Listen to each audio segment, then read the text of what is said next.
Yes, we are live now. Hello everyone. Welcome to the Facebook page of Purnam Ecovision Foundation. And we are meeting live today because we have an interesting webinar which will be conducted live right now. So this is our 22nd webinar of the webinar series, which we have started since August. So it's been 5 months now. And we have been running successfully this series under Awareness Initiative, which is a project of Purnam Ecovision. So I would like to briefly introduce you all to what Purnam is and what are the projects we have been conducting and running successfully. First of all, we have e-waste and plastic waste management project, which we run at society level. We conduct drives at every weekends, and we collect the e-waste and plastic waste, which is hazardous to the environment, and it is recycled with authorized and scientifically it is recycled. So if you all are interested in donating your e-waste, we will be glad to collect it. And you can contact us to our Facebook page, Instagram page, or on our website. Do check our website, purnamecovision.org. Also, secondly, we have a project of fabric upcycling. In this, right now, we are conducting a project named as Denim Project, in which we are collecting denims from the people. Similarly, like e-waste, we are doing it at society level. We conduct drives. So you can donate your old denims, and from that, we make products from your own denim and we give it to yourself back to you. So in this way, we are also taking care in the pandemic situation, because it is, very hazardous to just throw out your fabrics in open. So this is a successful drive which we are conducting. Thirdly, we have green consultancy, under which we have rainwater and rainwater harvesting project and composting project. Same at society level, we conduct these. So if you're interested to make your society building green, we will be eager to, approach to you and conduct these projects in your society. Fourthly, we have sanitary napkin disposal plant at Fulton. That is another project. And lastly, awareness initiative, under which we aware people about the environmental issues and problems and how to deal with those. So under the same project, we are conducting this webinar right now. And it has also been very successful. We have been associating with a lot of experts in these 5 months. So today also we have an expert from Pune itself. We have Dr. Gauri Bandekar. Today's topic is habitat and wildlife management and conservation. So for this, we have been blessed with Dr. Gauri Bandekar. I would like to introduce you all to her. She is a PhD. She has done her PhD in ecology from University of Southeastern Norway, from Norway. She has done her MSc in environmental science from University of Pune, and she has done her bachelor's in chemistry from Carmel College, Goa. So she has been a project coordinator and assistant professor in Savitribai Phule Pune University since October 2019. And she has been international coordinator in the Southeastern Norway University, Norway, from January 2019 till March 2020. And she has published her paper with Dr. Arvind Oldling on relationships between vegetation, air, and soil temperatures in Norwegian mountain summits. Also, she has done ecological characterization of northernmost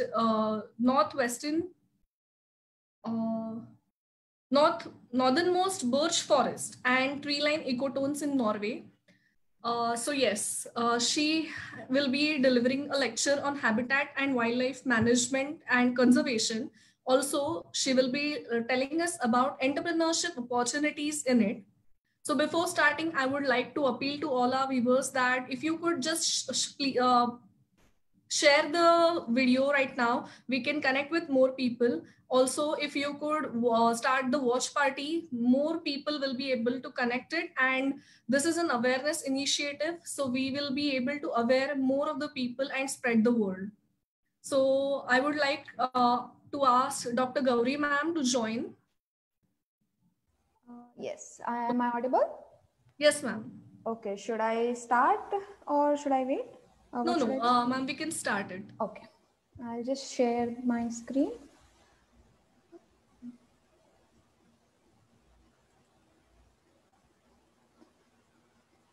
Okay. Is it visible? Yes, ma'am. Okay. Okay. Good afternoon, all. Just a second. I'll just put this on top. Yeah. Okay. Good afternoon, all. My name is Gauri Bandekar. I work as a project coordinator for a joint center which is established with in collaboration with University of Pune and University of Southeastern Norway. The collaboration has been going on for 10 years, and this year onwards, I have started, I mean, since last 2 years, I was working for them, but this year onwards, we have a proper office, and we will be also focusing on a lot of environmental projects, the new technology projects, which will be happening in between India and Norway. Now, I also teach wildlife conservation and agriculture at Department of Environmental Sciences in Pune University. Firstly, I would like to thank Purnam Ecovision Foundation and all the amazing people working with them for giving me an opportunity to speak on my favorite topic. Today, I will be speaking on habitat and wildlife management and conservation. To start with, I'll just explain the basic terms that come under the conservation. That is, the first one is habitat. Now, habitat is nothing but, in simple terms, you can say that it's a home of an wild animal, or it's in general a natural environment for an organism from which it can get its food, it can get its shelter, it's a place where it can reproduce, it can forage for food. So the habitat is a place where a organism will be found. Okay. Whereas a wildlife includes all organisms that grow or live in the wild area, and it excludes all the domesticated animals. Now, what is conservation? When we look at this question, now wildlife conservation refers to the protection, it refers to preservation and management of ecosystems. Now, when we try to protect, preserve, and manage these ecosystems, we can do it in their natural habitats also, and we can do it artificially also. But we have to ensure that they are healthy and they are functional. Okay. Now, a second goal of the wildlife conservation is to ensure the survival of the species. And next is to educate people on living sustainably with the other species. Now, when we talk about wildlife declining, if you are in the field of conservation, if you are in the field of science, it's very easy to understand these things. But what happens when you go and you ask a layman, is wildlife declining? How are they supposed to know whether it's declining or not? Now, there are several organizations and institutions and researchers, scientists working globally since last several decades, and they are studying this wildlife. Now, a few organizations are WWF, then there is IUCN, then there is WCS. So all these organizations, when they work, they try to gather on how species populations are changing, what are the factors which are causing species decline. Now, what happens is, according to one of the reports of WWF, it was seen that the decline in species is so high that it's never been seen before. I mean, such kind of a decline. So what happens, these organizations, they have now started globally coming together, gathering data from all the databases, and they try to put it in the form that, yes, even the layman can understand. So if you look at the screen on the left hand side, you will be able to see a graph. Now it's a very simple graph. On the horizontal axis, you can see that there are some years mentioned, that is from 1970 to 2016. And on the vertical axis, you can see that there are some values mentioned, for example, 0.2, 0.4, 0.6, up till 1.2. Now, what do these numbers mean when we look at this graph? So firstly, if you see this project of counting or the seeing how the wildlife is declining, it had started in 1970, because by 1970 they had a lot of data to start with this project. Okay, now in this project they have studied around 3,700 species just to make this one tiny line of graph. And how did they make it? They started studying the populations of these different 3,700 species, and they started seeing how the population is declining from 1970 to till date. Now, what they do is they don't just keep on researching on their own. They try to gather data globally from all the different websites. Now, when they combined this data, they saw that the line, if you see, it is decreasing, it is going down. That means what? The species population is decreasing. It almost a 50% of the decrease was seen in species population, or you can say more than 50%. Now, what is happening is if you see the values there, you can see up till 2016 only. Now you will say we are in 2021, and why the data is so outdated, or why it is not till 2020 at least.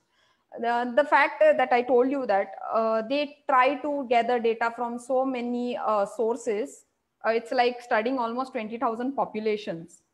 So it takes time to take this data and to curate it and to put it in the proper way to portray it to people. So that is why it is done till 2016, and they are in the process of doing it till 2020. Now, the thing is that the wildlife decline that we see, it is not uniform everywhere. I mean, everywhere throughout the globe, you don't see that all the species are continuously declining. The decline is somewhat more in certain species and less in certain. Okay, now if you see if you see the image on the right hand side, you will be able to see that almost 75% of the insects are affected.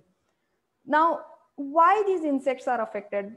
The major group, and in another study also they had shown that out of 1 million species which were studied, almost 500,000 were those of insects which would be threatened in near future. So why is this wildlife, I mean, especially a decline is seen in insect population? Mainly because the use of agricultural pesticides, then you use these chemicals on agricultural lands. So usage of these lights, a degradation of forests. So you do see a lot of impact being there on the insects as compared to the other groups. The other groups are also getting affected, like the big mammals are getting affected, the fishes are getting affected, even the whales and the dolphins, if you see, they also are getting affected because of the large number of fishing activities that are going on. Now, we need to know why it is depleting. Now, I told you that yes, it is depleting, but why does it happen? Now, there can be major two factors. One is the natural factor, and second is the anthropogenic, or the reasons why, man-made reasons, you can say. The first, in the natural factors, when we see these factors, they work very slowly. They are not like having a large impact on these populations. Okay, there have been, a planet has witnessed some really, a planet has witnessed mass extinctions earlier, but the rate at which otherwise these natural factors work on animal populations is very slow. So first thing to consider is predator-prey relationship. Now in this, what do you see? If there is slightly, the number of predators are high, or if the number of predators go low, it can change the entire ecosystem. For instance, if a herbivore like deer, the population decreases, then it will affect the ecosystem also, that it will affect the vegetation which is growing on the ground, and it will also affect the organism which is consuming it. Okay. Now, next is the unavailability of food. That is one of the another major reasons for wildlife depletion. Now, why there can be problems with food? Firstly, because the population of that organism is increasing very fast, or maybe there are some other species that are introduced which feed on the same type of food. So that can be a problem when we say unavailability of food or less availability of food. Next thing is natural disasters, volcanic eruptions, forest fires, etc. And another most important problem that causes wildlife depletion is diseases. Diseases are very common in wildlife areas, and it can take a toll on how the population structure changes with time. Now, keeping aside the natural factors, the anthropogenic factors are considered as the most important problem which is causing wildlife depletion. Now, the major problem here is the growing human population. And with the growing human population, we need food, we need place to live, we need a place to put up our businesses in, we need resources for those businesses. So what are we doing? We are just changing the landscapes, we are cutting down the forests, we are what do you say, diverting the rivers. So we do so many things which is causing habitat destruction. Now this habitat destruction again causes wildlife depletion. Apart from this, another major factor which causes wildlife depletion is the climate change. Now what is happening in climate change? Now as I mentioned before, all the effect of the climate change might not be same for all organisms globally. In some areas, they might be affected a bit more than the others. For instance, in polar regions, if you see polar bears, they are suffering a lot more than what would happen for bears in the tropical forests. Okay. Apart from this, there can be invasive species, there can be exotic species which grow here, which can threaten the wildlife populations. And lastly is the pollution, be it air pollution, water pollution, noise pollution, everything is causing wildlife depletion. Now, why do we need to conserve wildlife? Now, there are so many species which are endangered. We know that, okay, maybe so many 500,000 insect species are going to go extinct, around thousands of mammals are going to go extinct. And how can we conserve all? Okay, so which species to select? Now, firstly, gathering the data on species and doing research on it helps a lot. Secondly, you should know what role a species plays in its environment. Now, once you know its role in the environment, you can see how important it will be for the survival of the other species and the entire ecosystem.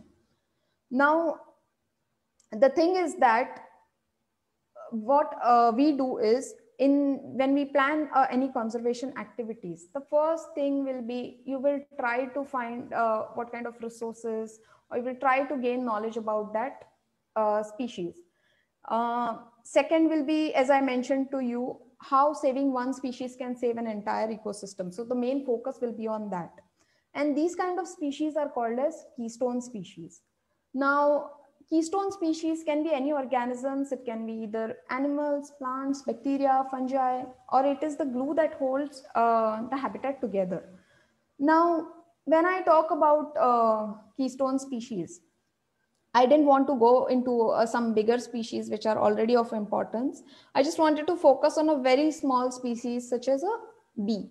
Okay, now what happens? What will happen if there is no bee in an ecosystem or a honeybee in an ecosystem? Now, as you all know that honeybees help in pollination. When they help in pollination, they also help in reproduction. Now, because these flowers are reproducing, we end up getting vegetables, we end up getting fruits, we end up getting flowers, seeds, crops, whatever we need for our existence. Apart from providing humans with all these things, it also helps to in the wild to produce seeds, to produce berries, to produce fruits. So you can imagine the n number of individuals that are dependent on the work of this honeybee. So these honeybees, they influence food chains. They have the potential to do that. So you should always know in a conservation, what role a species plays and what is its important in the entire scenario. Now, conservation, there are two methods in which we can do conservation. One is the in situ method and one is ex situ method. Now, in situ method, you tend to protect an organism or an ecosystem in its natural state. Whereas in ex situ, what do? You take out an organism from its natural state and you put it in artificial man-made facilities or structures. Now, moving on to in situ protected areas, we do have these some protected area networks being formed for in situ conservation. Now, these can be national parks, this can be sanctuaries, this can be biosphere reserves, these can be sacred groves. So what we do here is we try to protect an ecosystem in its natural state. Now, in certain cases, that might not be possible. Why? Because the species which is endangered is declining. The population is declining at a very fast pace. And maybe there is less chance of survival in the natural. One can be because of the poachers and hunters. Second can be because of the existing climatic conditions. Third can be because it has some diseases in the environment which it's susceptible to. So what we do in that case, we go for ex situ conservation. Now in ex situ conservation, we have these zoological parks.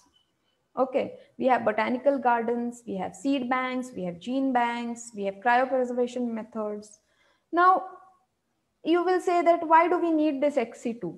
For instance, if we just take zoological parks, earlier these zoological parks were built as a menagerie, wherein the rich people used to display these animals for recreational activities or for just to show off how much wealth they had. But over the years, these zoos have been converted into a center where research can be done, where awareness can be spread, where education can be promoted on these organisms. Nowadays, a lot of zoological parks, they have these captive breeding centers where the endangered species are being bred. So a lot of scientific, work is going on in these zoological gardens, and it is not what it used to be earlier. Now, moving on to the reasons why we should conserve biodiversity. Now, there are infinite reasons to protect biodiversity. When we conserve biodiversity, we conserve the air we breathe, we conserve the food we eat, the water we drink, and the materials we use in our daily life. Now, apart from this, there are n number of reasons why we should conserve biodiversity, be it aesthetic value, be it jobs, be it economic benefits, be it resources for future generations, be it livelihoods for indigenous people. So there are several reasons for conservation. Now, what are the conservation initiatives taken in India? Now, India has taken numerous amounts of, or numerous, efforts for conservation. Now, each effort could be one lecture or one webinar in itself. So I will not be going into details of this, but rather I would just like to speak about a few which I could put in the slides and which I could explain easily in the short span. So first is the Wildlife Protection Act of 1972. This was enacted in September in 1972, and it provides for the safeguard and protection of the wildlife that includes flora and fauna in the country. Now, after that, we came the Forest Conservation Act in 1980, and there it was decided that looking at so much degradation and forest deforestation going on at that time, the central government decided that the forest cover should be kept intact, and the before the government decides on converting the forest land to a non-forest land, they should have the prior permission of central government, and they should have proper reasons for it. So proper acts, regulations were all put into order for this. Next came the National Forest Policy in 1988, and it gave a major goal of including local people. That is, the joint forest management came into action because of this National Forest Policy. Also, under this Wildlife Protection Act, a lot of protected areas were created throughout India to protect different species of plants, animals, geological formations, etc. Also, a lot of breeding programs are going on in India to safeguard the endangered species. Now, when I say breeding programs, it is done in a scientific way. It is done in keeping in mind all the rules and regulations and safety of the animals and the people. Then also there are certain rules and regulations set to prevent poaching, hunting, illegal trade of the wildlife. And also there are several projects such as Project Tiger, Project Elephant came into play because of these conservation initiatives in India. Now, moving on to conservation initiatives which are taken globally. Now, even as we say, just when I spoke about India, I told you the number of initiatives that are taken. If I just go to explain even one, it can take a lot of time. So you can imagine how much time it can actually take to put all global initiatives together. So I will be just sharing one of the initiative which was taken by Wildlife Conservation Society. Now, if you see on the screen, you will see a global map and there are some brown patches there. Now, these are the 14 regions which were selected by the Wildlife Conservation Society as the more priority groups. Okay. Now, why only these regions are selected? These regions were specifically selected because they are very high in biodiversity. Almost 50% of the world's biodiversity is present in these areas. Apart from this, around 300 million of the world's poorest people are also present in these areas. So what WCS thought was, maybe we should try to conserve these biodiverse rich regions by how? By providing them with some facilities such as capacity building programs, by creating awareness programs. They lay down certain stringent rules for wildlife trade, for the poaching, for the hunting. They also help in establishing these breeding programs for the animals. Now, under this program, they tried to focus on 6 major groups of animals, that is elephants, apes, big cats, sharks and rays, whales, and tortoises and turtles. So this project is still going on, wherein they are trying to include a lot of local people, trying to educate them, trying to, what do you say, get the young people in these regions involved to, when they try to get them involved, they try to teach them how to conserve. And this way, the job opportunities are also created for the local people. And they also end up protecting the wildlife. So these are like some of the initiatives which are happening globally. Now, when I was told to give this talk, I was asked to include some entrepreneurship or job opportunities also. So I would just like to tell you about that.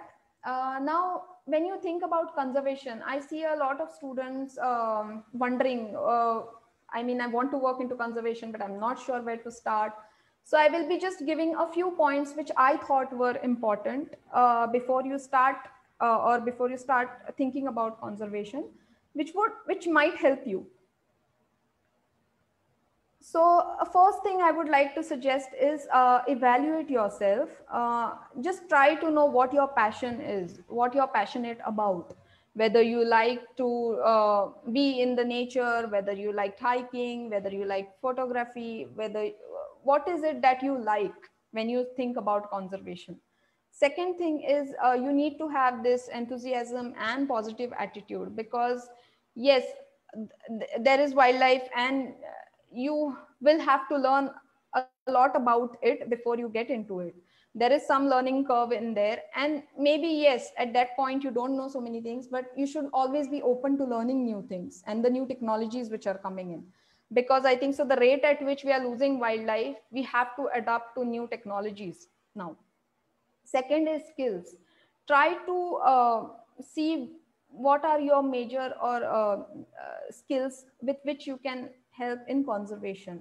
It can be skills such as writing, it can be skills such as communication, it can be skills such as photography. So there are so many different skills. You might be good at several, you might be good at one. So just try to focus on what are your skills and try to narrow down. Next is knowledge. Now, when I say knowledge, yes, for conservation, if you choose, each field that you choose will be different.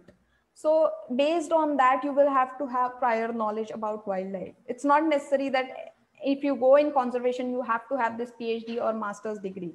No, in some of the opportunities which I will be discussing further in this webinar, you might not require that. But yes, you will have to know, or you will have to evaluate yourself on where you stand on the basis of knowledge. Next is hard work. If you're going to be a hardcore wildlife conservationist, you have to be prepared for doing hard work. You have to be prepared for outdoor work. If at all you choose to go in the wildlife biologist or the wildlife technician field or something like that. Now, sometimes what happens, even after you narrow down on these things, you are always wondering whether what I'm doing is right or not, whether I'll be liking it or not. So you can start volunteering, you can start getting involved, you can start attending events, you can start networking. You can start with simple paid internships. I've just put a few links in the presentation. If you want, you can see those, but it's totally up to you. It's just one link wherein some internships were put up, the paid internships especially. So once you go, you start attending, you talk to people, you come to know what things you like, what things you don't like, and maybe that will help you a bit more in understanding what role you want to play in conservation. Now, thinking about opportunities. Now, there are some opportunities, there are, I think so, several opportunities which you can take in conservation, and due to time constraint, I've just put around 15 of them. Now, all the 15 are not proper jobs or something like that. A few are jobs, a few are some small freelancing things that you can do. A few are jobs, but which can help you in setting up your business ahead. So I have tried to put a mix or a blend of these small opportunities which can help you to decide what you would like to do. Now, the first thing I would like to say is the most common job type you must have heard is of wildlife biologist. Now, what do these people do? They usually go on field, they collect data, they do research, they write project proposals, they write papers, they publish them. So mostly it is a research oriented job. So for this, you will need to have a proper degree in the either botany, zoology, natural sciences, or you will have to have a master's degree. And based on what kind of a job you choose as a wildlife biologist, you might or might not need a PhD. Okay, now next is of a wildlife educator. Now, what is a wildlife educator? Wildlife educator is the one who teaches about the environment, creates awareness. So it can be in the schools, it can be in the colleges, or it can be you work for an NGO wherein you act as a wildlife educator, where you are trying to teach public about the awareness.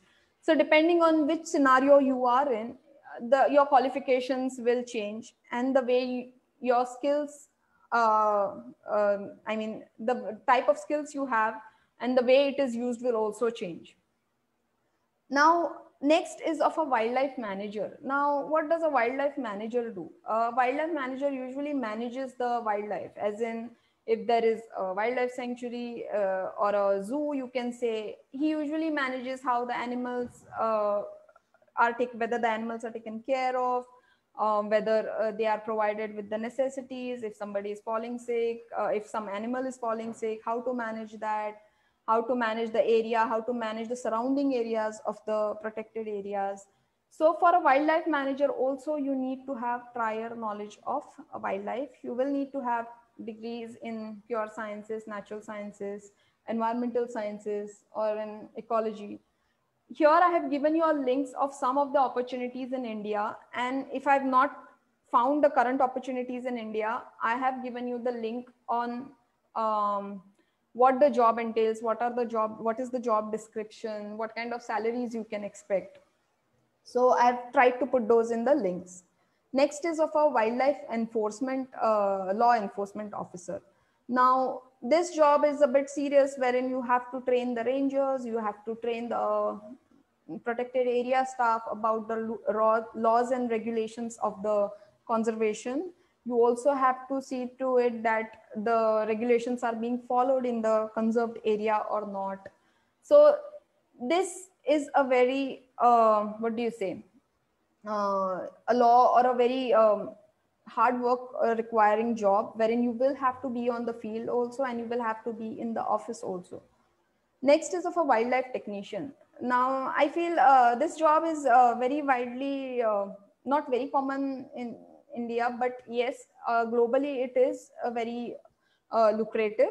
I mean, I've seen so many wildlife technicians working closely with the researchers, and they do help a lot in conservation. So, what they do is, if there are some research stations in the remote areas, the wildlife technician will help you setting up all the equipment. They help you in collecting the data. They help you in, what do you say, assembling the machinery. They help you in getting the readings. So all these things are done by a wildlife technician. For this, again, you might or might not require a purely wildlife background. Now, something different from what we see on daily basis is jobs of a freelance artist or a designer or a graphic designer in conservation. Now, this is also a very common form of a job or a entrepreneurship, which, or you can say a small business which you can start by freelancing. You can start by freelancing. You can design the logos, you can design small awareness pamphlets, posters, you can help in designing websites. So this is a very good opportunity from which you won't require much of the wildlife studies in general.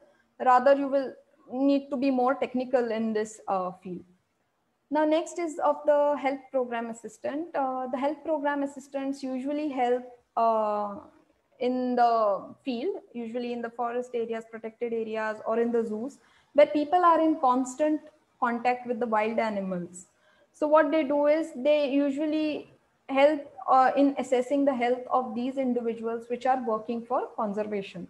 So it's more like a doctor's position or something like that. Next is of a wildlife administrator. Now, the wildlife administrator duties are almost similar to what a duty of an administrator in the office would be. It's almost a very, what do you say, non-wildlife requiring background kind of a job. So that is another thing which you could look at. Next is wildlife consultant.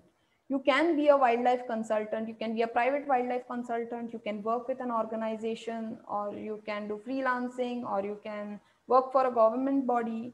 So it depends. But yes, to be a wildlife consultant, you have to be a wildlife biologist. You have to have prior knowledge of how an ecosystem works, how a particular organism works, what is the biology, what is the ecosystem telling you when you go there.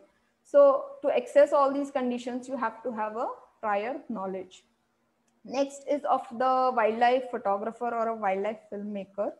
Now, when I say wildlife photographer or filmmaker, people get very excited at the start of it. But if you see these documentaries on Discovery or on Net Geo, you will come to know that it's almost like, okay, it's just a 1 hour documentary. How difficult could it be? But yes, to be a wildlife photographer or filmmaker, you have to have some knowledge of how the organism works before, or what kind of biology it has, what time, whether it's a day animal or it's a nocturnal animal. So you have to know when to go to photograph. You have to have patience, you have to have that passion, you have to have the, what do you say, the positive attitude that the animal might not show up in the place where you are sitting. So there can be so many situations where the wildlife photographers sometimes don't end up getting good photos, or they don't end up getting good videos. So you have to be prepared for all these things. But it's a very good opportunity, and nowadays I feel wildlife photographers and filmmakers, they are coming and they are putting this amazing work forward, which helps a lot in awareness.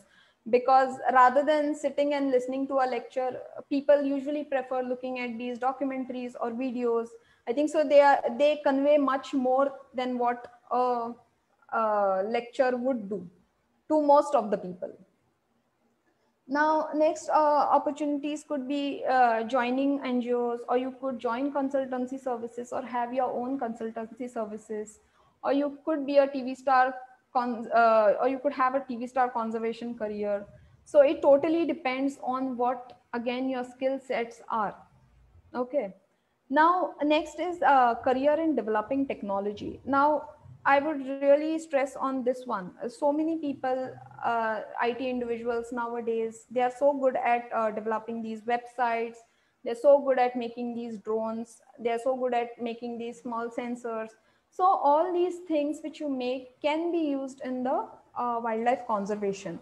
Nowadays, a lot of people are working with these cameras. They're working with these GPS collars.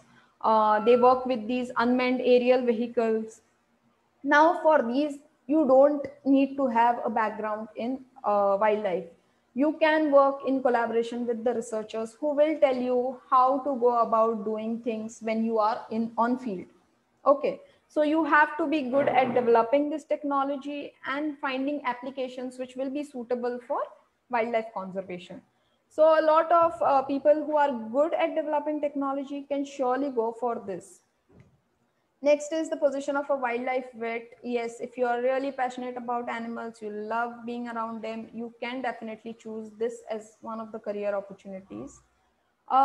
If you're very good at marketing, if you're very good at sales, you should definitely try to be a conservation fundraising personnel. A lot of people or a lot of bigger NGOs nowadays and institutions working worldwide, they have a lot of vacancies for conservation fundraising, wherein you have to raise the funds for their causes. So for this, you don't need a prior wildlife background, but rather you will just need to know what they are conserving and what will be the benefits of that conservation. Yes, some knowledge is required, but it does not completely have to be wildlife related background. Next is rangers and anti-poachers. You can get into these jobs too, uh, as a part of conservation. Now here I just wanted to show you a small film of a troop of langur monkeys in India. Uh, there is something called as the spy in the world.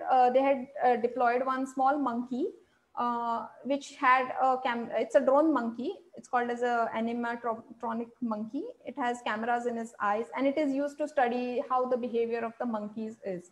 So I'll just play the video for you for some time so that you can actually see what is happening, what I mean when I say the technology usage in conservation.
Okay, this was the video in which it had become very famous and viral. It had gone viral, wherein the drone monkey, when it just falls from the hand of the monkey, they thought that it was dead. So they all tried to gather around it and they started grieving about it.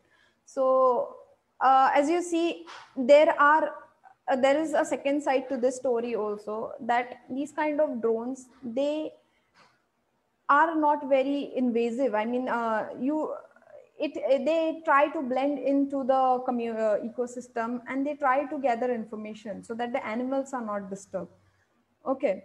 The second thing, the second picture here you can see on screen is of a drone, wherein a drone is used to capture or capture photographs of a duck colony. So you can see how the difference is when you try to capture it with the camera, and how the difference when you try to do it aerially using a drone. So these kind of technologies are becoming very common, so that we don't, what do you say, invade into the privacy of the animals, and we don't destroy their ecosystems. Oh, sorry. Next. Okay, these are some of the organizations which are working in conservation. They are very big organizations. They are working worldwide. And if you have, before starting any entrepreneurship opportunities, or if you are starting for the consultancy services, it's always good to have a look at their internship projects, work a bit for them, try to see how the things work, how the things are done, and maybe it will put you in a better position when you start your own business, or when you start your own freelancing work. Now, how can each individual contribute? Now, yes, we do plan a lot of things in life, but sometimes it don't turn up the way we want it to.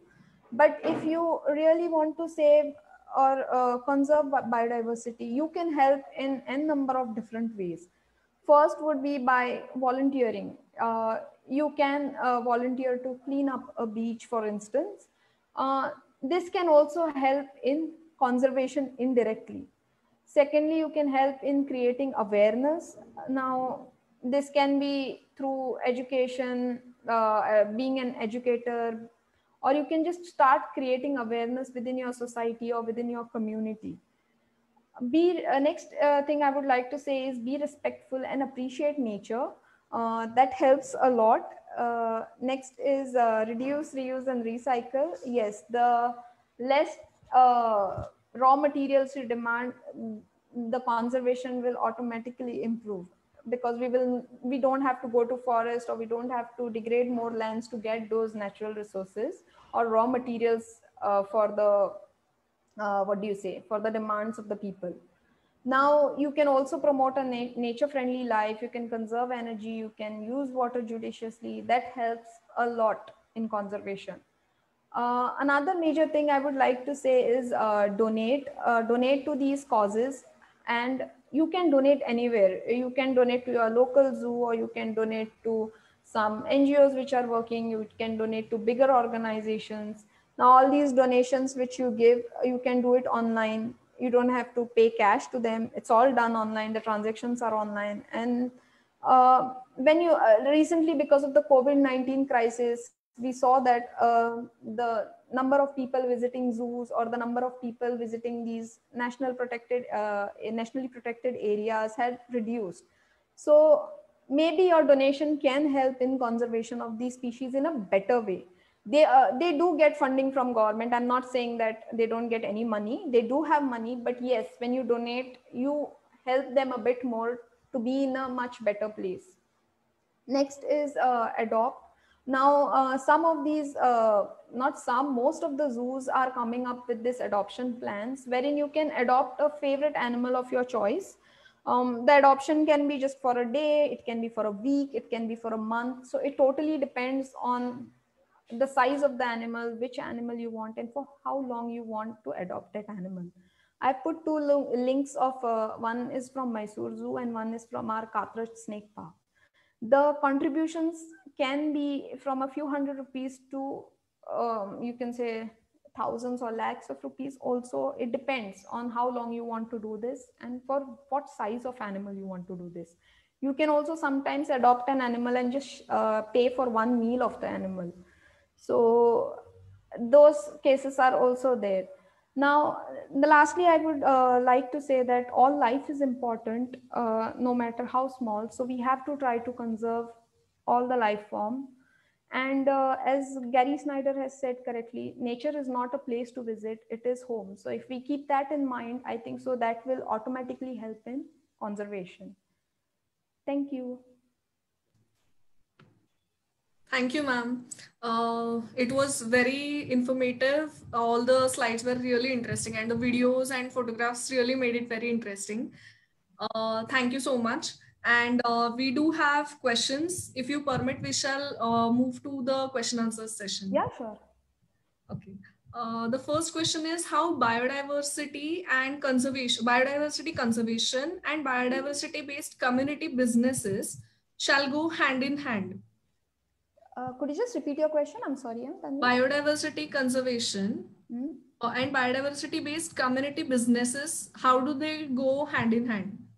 Actually, when we say these community businesses, usually what happens is the local people living there, they are given these, what do you say, some business ideas by the NGOs or by the government organizations. For instance, just say collection of some flowers for instance, for example, in NNTR, that is Nagzira Wildlife Sanctuary, you see this collection of these wild flowers, which they do, the locals, they do that, and they sell it. Now, all this is being taught by the forest officials. They organize some special, what do you say, courses for them, and they teach them how to do it. And if at all there are some interactions between the wildlife and the humans, how they can avoid these situations while collecting the flowers. And they also provide markets for these products. The government itself, they provide markets, or the NGOs themselves, they buy these products and they try to sell them. So I think so, yes, if your intentions are very clear with what kind of product you want, how much you want to harvest, and whether it's sustainable or not, the idea, I think so it will be totally, it will go hand in hand, it will not be an issue. Okay, right.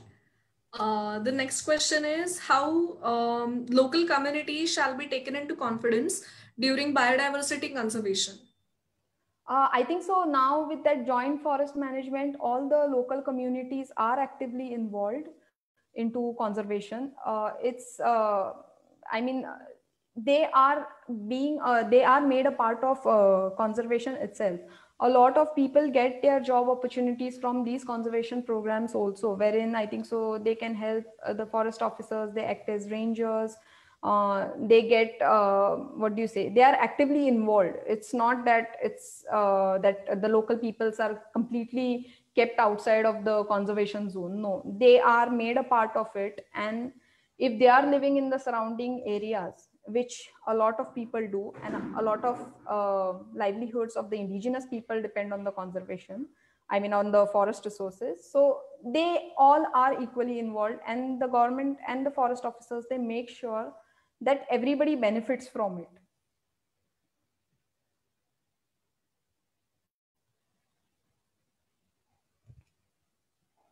Tanvi, you're on mute.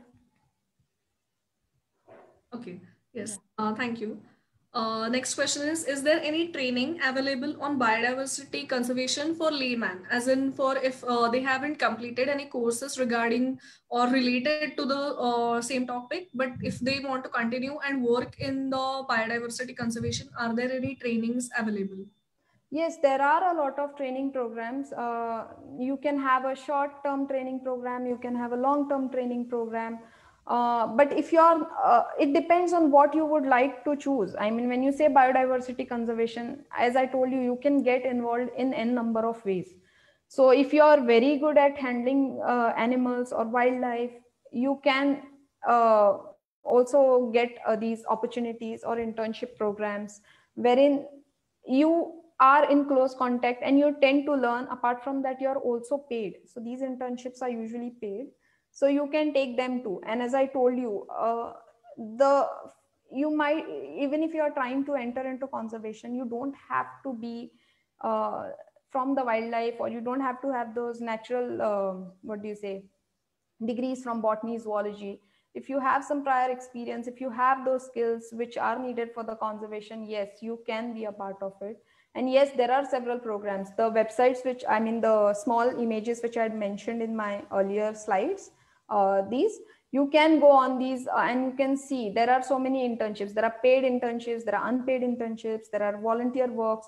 So when you go and volunteer also, you tend to learn a lot about conservation. Hope that answers your question. Yes, ma'am. Another thing is, if the students want to get associated with these organizations, or for making a career in habitat and wildlife, or management and conservation, both. So how do they apply, and what is the hiring procedure? Okay. Now all these organizations, they have something called as volunteers. You can act as a volunteer. And they have a lot of programs running throughout the year globally. So these are like the ones which are international, which I've put here in the slide. But other than that, there are institutions in India also. Now WWF is in India also, and they help in running a lot of awareness programs. So you can volunteer from them and learn. That is one way of doing it. Or you can take up the internships that they give. That is another thing. You can be a part of a institute project or something like that. You can be a project assistant in an institute, and you can try to learn.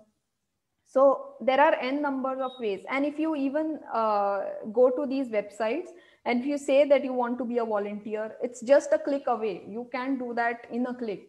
They will just ask you for your details. They will ask you for the region where you live. And if there are any opportunities or any programs happening in that area, they tend to contact you back when you apply for this volunteer work. So that ways you don't have to send these big email applications. Rather, you just have to fill in your details. What are your fields of interest? And whenever there are opportunities, they do contact you. Tanvi? Yes, ma'am. Okay. Can you name any exams related to this field? Like, if the people or students want to apply for it, are there any exams through which they can crack and get the position or the post? Usually the exams are mostly when it comes to these UPSC, MPSC, they are there.